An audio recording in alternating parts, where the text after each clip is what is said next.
Hello and welcome to the Solid Signal Podcast for October 14th, 2013. What a year this has been so far.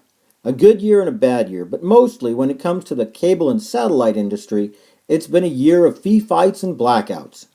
In my very first podcast, I told you that this was exactly what was going to happen, and let me tell you, it's worse than I even imagined.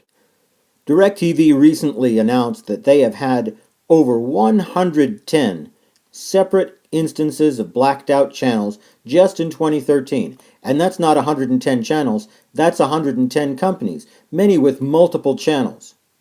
It's hard to know exactly how many channels have been blacked out and for how long, but the number has got to be staggering. And with all of that, let's not forget that DirecTV has had better luck than other providers this year. Time Warner Cable blacked out CBS programming for millions of customers in Los Angeles, New York, and Dallas over the summer, and only managed to come back barely in time for the TV season to start. Folks, it comes down to this. The pay TV companies are out there fighting for you. They know that on average you're not going to pay more than $100 for basic cable or satellite. And so as a result, they want to make sure that they don't have to pass along costs to you. But don't rely just on the cable or satellite company to fight this fight for you. After all, 110 times, just with DirecTV alone, it's resulted in blacked out programming. There is something you can do, especially if you have DirecTV or Dish. If you put an antenna up today, you're guaranteed free over-the-air HD programming no matter what the cable or satellite companies do. And let me tell you something, if you have Dish or DirecTV, you can record that programming using your DVR even if the channel is blacked out over satellite. How cool is that?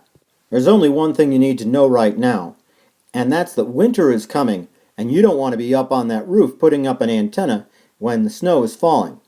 That's just too dangerous, folks, and I can't recommend it for you. That's why I'm telling you to go out and get an antenna today. Go to solidsignal.com. I hate to sound like a shill, but we've got a great selection there.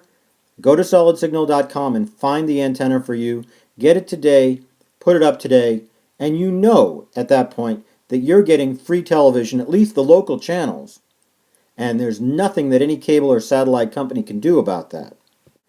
I gotta say, even though we all more or less agree at this point that our government isn't doing its job, it's amazing to me that the FCC, the Federal Communications Commission, which by the way is a commission and not part of Congress, isn't doing something about these blackouts. It looked like they might do something when Time Warner and CBS couldn't quite come to an agreement, but then everything got settled and they backed off again.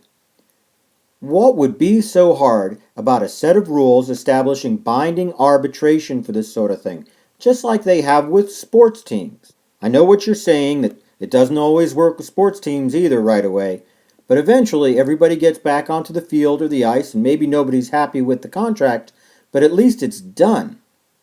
There's just nothing in place that will stop a cable or satellite company from being forced, and that's true, forced to black out programming because they don't have a contract. There's nothing. The FCC is not doing anything. There should be simple rules, there should be a mediation process, and it should be established today.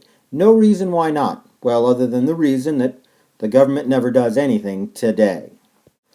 So if the cable and satellite companies are powerless to help you, if the content providers are intent on making sure your programming gets blacked out if they don't get their massive fee increases, and the government isn't going to do anything for you, what does that leave? Well, I already said it. Put up your own antenna, get your own free programming over the air, record it using your Dish or DirecTV receiver, and you're all set. That's about it for this week on the Solid Signal Podcast. I hope that if you have an idea for a future podcast, you'll click that orange Suggest a Topic button at the upper right-hand corner of blog.solidsignal.com.